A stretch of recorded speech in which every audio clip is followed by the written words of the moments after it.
that addresses the state of affairs on Nevis. Expect great conversations, different perspectives, and an all-inclusive approach to moving Nevis forward. Tune in. It's time for us to speak up.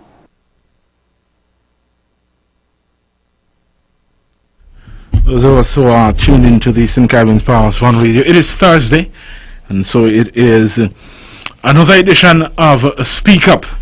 And so we want to thank you for joining us tonight on Speak Up as we continue to bring the relevant issues to our listeners and to our constituents across the island of Nevis.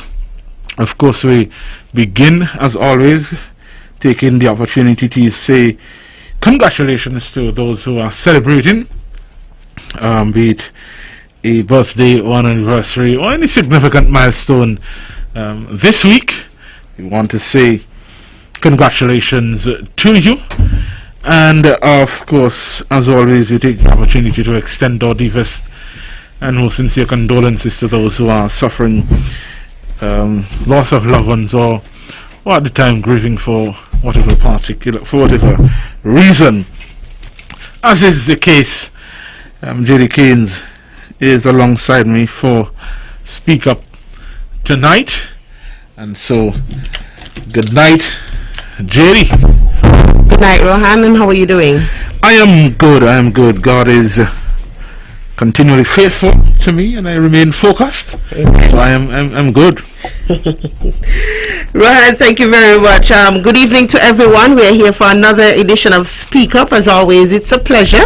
I want to join Rohan by just offering words of congratulations to those who are celebrating this week or celebrating any special event. We know some of our youngsters, we've heard some great news about some of our youngsters, and so we want to congratulate particularly Tajay Libert and Leroy Chapman. I know Rohan is particularly proud because he's a sportsman. Yes. And so this is exciting news for him.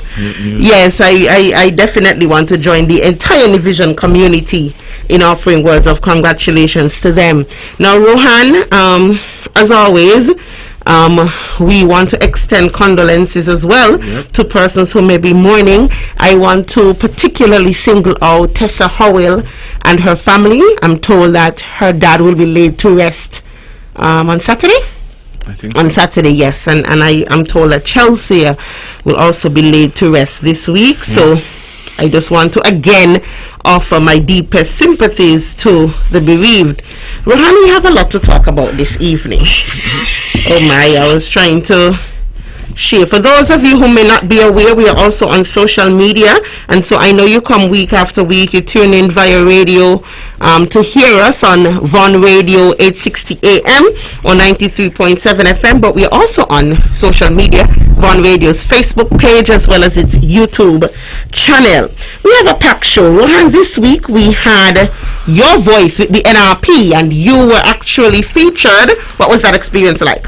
Yeah, I mean, they would say no stranger to the mic, so it was a rewarding experience. You get to share and hear points of views, especially with our colleagues. I was here with Dr. Patricia Bartlett, and we had an opportunity to get a few calls in from the listening public, and so that was good. I mean, we continue to grow at Your Voice with the NRP. Of course, the platform is designed to hear your voice, and so, you know, hopefully when you get on Monday, come in. You let the cat out of the bag.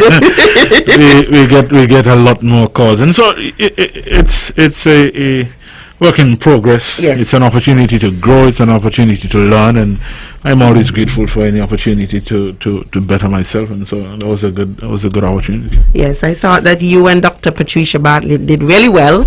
No surprise here, actually. I know you guys are capable, but what I was particularly impressed with is, you know, how passionately you guys shared your perspectives, and you could tell that it's not just a matter of public speaking. It's speaking from the heart. So I was really pleased with that. But we will talk more about Your Voice as the weeks go by. The Pinnis Park project is moving. I don't know if I must say moving apace, but it's moving, and we're scheduled to have the opening in a couple of weeks. I don't know about you, but I am excited actually to witness the opening of the Pinnis Park. It has been a long time coming, and it is something for the people of Nevis. Rohan, what are your thoughts on the Pinnis Park? Yeah, I am excited. My kids are excited.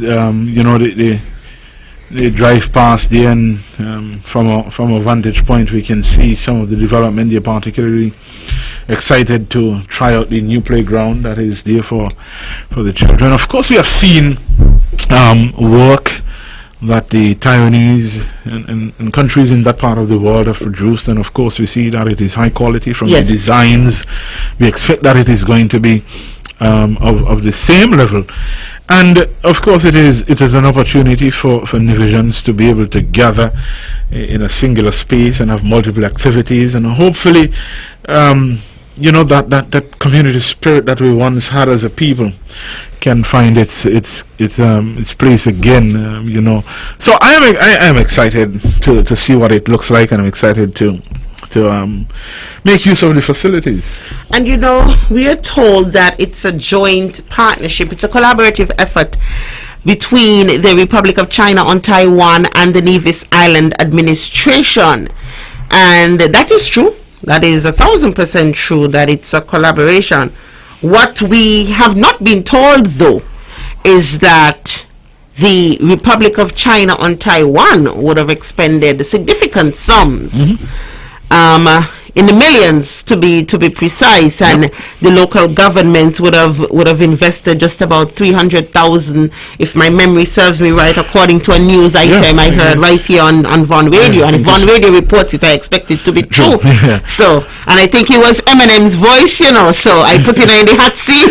I think it was 300,000 US was the amount that this government would have put in there. But I mean, from that you can clearly see that the project was definitely an ROC project, and you know how these things work in agreements. Of course, as a local government, you've got to put in something to claim that it is, Yeah, but I like transparency, and I like when we are forthright with the people. It's good to say, and don't get me wrong, as Rohan and I said at the start, we are excited about the project, and we will be going there. I don't know about anyone else, but we will be going there. You can't have children and not go to these things. Exactly. So, and I have one times the pressure, Rohan. You have 4 times the pressure. So you and your wife, you all really have no choice. But we are totally in favor, but we just want full disclosure, and we want it to be known that this is something that we've been talking about for some time in terms of the contributions of our local government in terms of the development of the island of Nevis. Another thing that I realize has not been put too much out there in the public domain, I don't know if it would be now that we're speaking about it, is that there are a lot of persons who would have worked tirelessly behind the scenes in the start of this project to get it where it is. Bear in mind that this project has gone over time significantly, and it falls in line with what has been happening in this administration. We've had in a lot of instances, I'm not saying this is one, but in a lot of instances we've had quality underrun and cost overrun. But this project is significantly over time. But I happen to know, because I remember earlier when the talks would have started, I know people like Tamika Lawrence would have worked really hard in the behind the scenes to actually get the project going. If I'm not mistaken, this would have started since maybe 2013, the talks, the negotiations and stuff. Yeah, so it's really been a long time. I am just hoping that Tamika and others can really get the recognition that they deserve. She's not the only one, but I remember her specifically, and I want them to be front and center when we have this opening, because it is something for Nevis, yes, but if the government is going to take credit, let the people who worked on the project get the credit as well. I think it's only fair. I agree, and we ought to be promoting Nevisian talent, and to share and to show people that we are capable and able to execute and to craft and to create wonderful ideas for the vision public, whether they are here in terms of our expanse of resources, whether it is here in Nevis or in the diaspora. And so I agree with you, those who are working in the vineyard, as I like to say, from 2013 can now drink sweet wine, if I may use that, at the opening on the 19th of December. And so, it is something, as you have said, for Nevisians, and so we expect that Nevisians would go out and enjoy and make good use of the property. Yes, Rohan, shifting the focus just a little. Today, the Premier of Nevis would have had a press conference. I'm told it's the last for this year, and that's expected because we're going into the budget, which I propose would be a very political budget. Yeah. Because it's no secret that election years in upon us, so. Elections are on the horizon, surprise, surprise. So, we expect that is what it would be like. But one of the things that stood out to me when I listened to the the press conference today, was that there doesn't seem to be any plan for long-term employment on the island of Nevis. And I'll tell you what I mean when I say that. And the Premier kind of hinted at it today. Someone asked a question about this whole controversy regarding how much money has come to the island of Nevis from as part of the CBI program, and so it would have been, credited to the island of Nevis by the federal government. And the Premier used the opportunity to explain that it was not 371 million as he's told in terms of money actually coming to Nevis. Some of that went directly to the payment of STEP / PEP, formerly PEP, and PAP and other things. Other programs, yeah. And that stood out to me because I'm saying, for a few years now, we've had a significant number of persons on the First People's Empowerment Program and now STEP. So from PEP to STEP, we've changed the name, but we really haven't changed anything about that program, Rohan. What is our long-term plan? And before, it was looking like it was just the private sector. But don't fool yourself. The government has quite a number of persons who are on this STEP program. What is the plan? That's a very good question. I was asked a similar question on Your Voice. What is the economic plan for Nevis? And Jaedee, if I may engage you in a short question and answer. Sure. Who is responsible for the economic direction of the island of Nevis? Must be the Nevis Island Administration. Who is responsible for economic policy? Must be the Nevis Island. Who is responsible for looking after the social welfare, the economic welfare, the educational welfare, the health welfare, the security apparatus and welfare of the people of Nevis? Must be the Nevis Island Administration. Between 2015 and present, do you know how many budgets were deficit budgets? Or how many were not? It's easier to answer how many were not deficit budget. One. I think it was 2017 or 2018. One single. In 2015, what would you say was the single largest premise of the argument for team unity in Nevis? That Nevis will get its fair share? Fair share. And it's fair share and equal access to CBI, right? Yes. It was out of some hundreds of millions of dollars. Do we get monthly budgetary support from the government? You aware of that? The way how the story is being told by those who should account to us, would almost give us the impression as if that is not the case. No, but I mean, it's everybody know it has to be the mere fact that salaries are being paid and it has to be, yes. And so we have gone along merrily 2015 to 2020, and then we had an election, and shortly after that we hear in Nevis not getting its fair share, and what Nevis is getting doesn't correlate to what St. Kitts is getting. Let me ask you another question. Can you point to one single economic policy that this government has instituted between 2015 and 2021 that has brought any benefit to the island of Nevis? I like to be fair, I like to be fair. I want to hear it. And so I will speak. I don't want to give an answer that doesn't come with some research, but I can tell you this much off the top of my head: there's nothing that stands out to me. Okay. All right. We'll get a chance to come back, and if we find one, say that we found one. And so between 2015 and now, considering the amount of financial contribution, whether direct or in kind, we have gotten from the Team Unity administration, wouldn't it be a fair analysis to say that the government's economic policy is the partnership between them and the Team Unity administration? Well, Rohan, I heard you make that statement Monday, I think it was. Monday. I heard you make that statement, and it seems as if there was some back and forth regarding. But why would Rohan make such a statement? So what is your rationale behind the statement? Even though you would have made it clear to me, but what exactly are you? The point is that when we look at how this government set out its argument to be in a relationship with the Team Unity administration, was to have access to CBI. What is the purpose? Why would you need access to CBI? Why would you need equal access? Why would you need fair share? Yeah. Because you need the resources in an attempt, I would think, to advance the people of the island. Yes. My thinking is, Jaedee, you are responsible for all of these things directly towards the constituents of Nevis.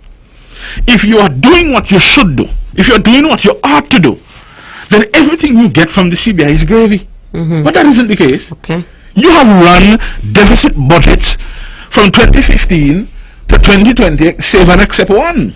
And so you are holding on. Your saving grace clearly, as we see it, is the partnership. Or you wouldn't be making noise say you're not getting your fair share, because you would have done enough work to say, boy, thank God we have instituted economic policies and we have a good economic direction that Nevis is standing on its own. So it brings me back to the question about long-term development and long-term employment for the people of Nevis, Rohan. Because if it is that persons have for the past 3, 4, 5 years been working on the STEP, formerly the PEP program, I mean, what is the plan? What happens next? Will they be on this program for as long as it is around, Rohan? I mean, there was a time when employers paid the salaries of their employees solely. And don't get me wrong, I think that this program would have come about and offered some great assistance to employers, and I am not against it, but my issue is, what is the plan going forward? It cannot be that we are bringing people to work on this program, to work and be paid by the federal government, or be paid by the federal government for an extended period. We are going to get comfortable. And are we showing that we are really concerned about people's development? Yeah, but really, you asked the question, what is the plan? And from what I understand, at the federal level, the plan was to integrate, to take them off PEP and to bring them into the fold. But look at it goes back to the economic direction of the country. Was that a plan, or was that an election promise, Rohan? Because I remember it coming out when the bell had rung, if I'm not mistaken, that is what is going to happen. But they're still on PEP. So it's still on PEP. So the answer as to whether it was a political ploy or an actual plan, a rhetorical question. the answer is there. But I mean, to get to the issue of the plan, Jaedee, you can't plan to take them off a step if you cannot afford to pay. And if you do not have economic policies that allows for the economy to grow, for more money to come into your coffers at a sustainable rate, they're going to stamp PEP and step or whatever it is called. Yes. And that is the point I'm trying to make.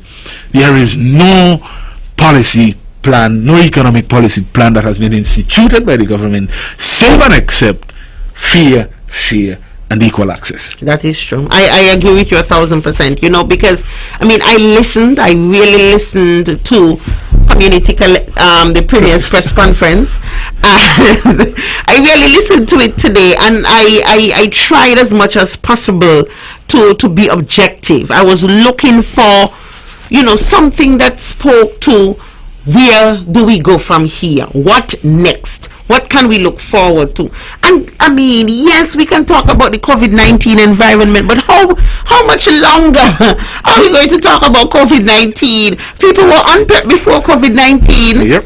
This situation existed before COVID-19. I am worried that there is no plan to generate employment in our island, in our country. It was also mentioned today at the Premier's press conference, if I may, that people complain that there aren't any jobs. However, there are opportunities in the area of nursing, and persons would have come from as far as places like the Philippines to St. Kitts, let's use Nevis, to Nevis to seek employment. So why you couldn't come from Bath or Brownhill to seek employment? And that sounds good. That is a fear. That it sounds like a fair argument. I give the Premier that. My thing though, what are we doing? We recognize the problem. I maintain that, if I'm not mistaken, all but two.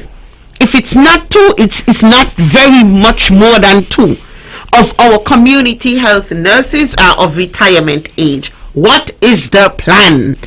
What is the plan going forward? I mean, we are grateful that they've come back and offered their services to us. I mean, some of them, not some, they're doing it because of the love, of the love of nursing. They're not being compensated as they should, but that's a story for another evening. However, what is the plan? We have approximately 2 persons who are not of retirement age. What are we doing in community health? So it's all well and good to say, opportunities exist in nursing, but what are we doing to recruit persons and direct them to that area? Another thing, Rohan, you may find, I'm happy that we are seeing persons going off to study medicine and coming back as doctors, right? People are coming back as doctors. I don't see that many really diving into nursing per se, but even with the nursing stock that we have, what are we doing to get some persons trained as it relates to community health nursing? Because there's so much of a difference. I maintain that. It sounds good. It sounded good today, but if you really delve into it, you would realize that we are not doing anything to drive that. And you can't say, we can't force people. It's not a matter of forcing, but you should at least guide them in that direction, because there's no question that we need community health nurses. We do. That is an occupation that will be around. We need community health nurses. What are we doing? You keep asking that signature question, what is the plan? And that is elusive to this government, because they don't have written plans. I've seen the operations of this government is on a hope, and let us wait and see, and hopefully things work out in our favor. I mean, it is going to take a while to get people into the nursing field, and so what do we do in the interim? Exactly. Are we aggressively pursuing nurses, whether they're from Thailand or wherever they're from, to buttress our health management systems that allows us now to widen the scope of services that are being offered to our Vision people? Okay. Let us go down to community level and our health centers.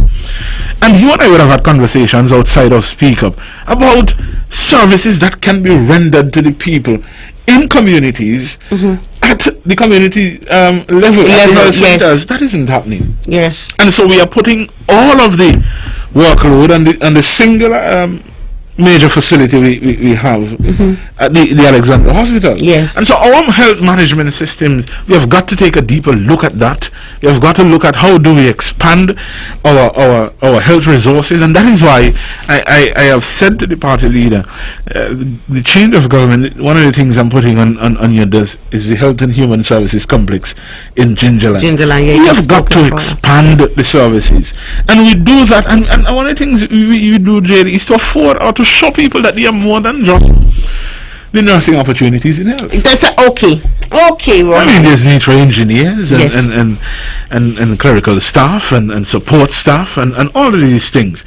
And if we, I'm going to say this again, where we have strong economic policies that guides economic development, that allows for our treasury to collect more, we can offer more, sustainably more, in terms of remunerations to people who may be interested in health services, but we're saying it doesn't look too enticing. Still on the issue of long-term employment in Nevis, another thing that stood out for me today at the Premier's press conference was a statement that, and I'm paraphrasing, that we in St. Kitts and Nevis in particular, we need to do the work, put in the work, and then the government would help you in terms of employment and guiding you into a certain direction. And my eyes opened, because I know that is not a fair nor accurate statement. Maybe we are speaking to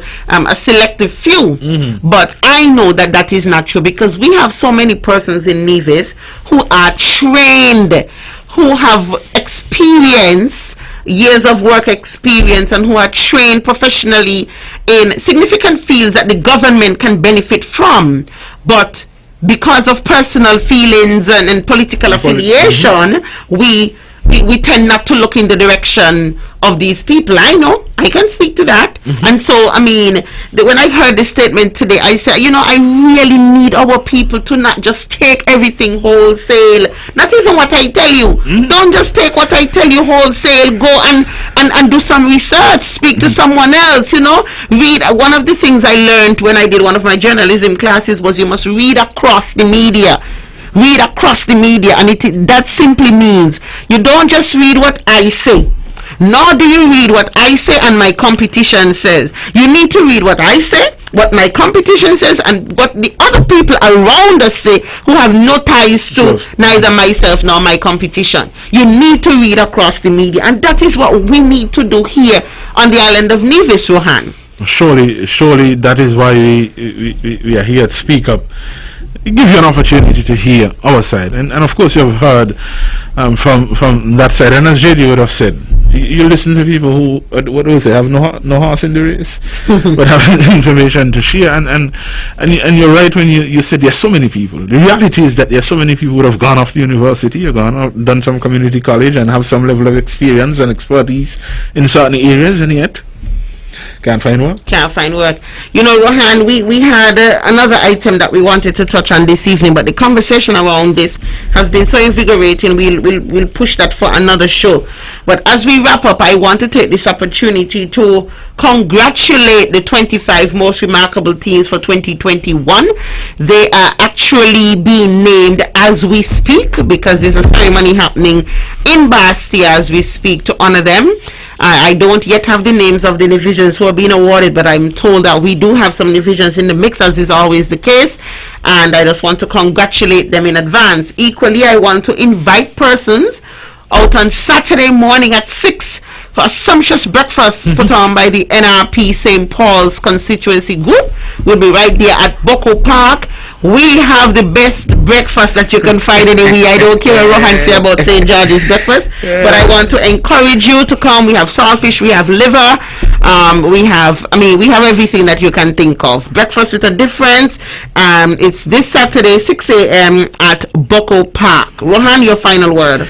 Yes, St. James will tell you they have the best too. And so with St. John's and St. Thomas's, but of course it's good to go out and support. Have yourself a good breakfast. Jaedee, today my ears were light with some wonderful news. I understand we're having sports come next year. Listen. And so that was wonderful news today. You're going to follow there. Orange all the way. Ladies and gentlemen. we won't get too much into that, because it's gonna create some tension in here. But ladies and gentlemen, I want to thank you so much for tuning in to another episode of Speak Up. It's definitely been a pleasure sitting across from my colleague, Mr. Rohan Iles, who continues to champion the cause for the people of St. George. And I am Jaedee Caines. Have a wonderful evening. See you next week. Join Jaedee Caines and Rohan Iles this and every Thursday on the Caribbean's powerhouse, Von Radio, for Speak Up, a social commentary talk show that addresses the state of affairs on Nevis. Expect great conversations, different perspectives, and an all-inclusive approach to moving Nevis forward. Tune in. It's time for us to speak up. The views and opinions expressed on the preceding program were solely those of the participants and do not necessarily reflect the views of the Nevis Broadcasting Company Limited or its advertisers. You're listening to Von Radio from the Federation of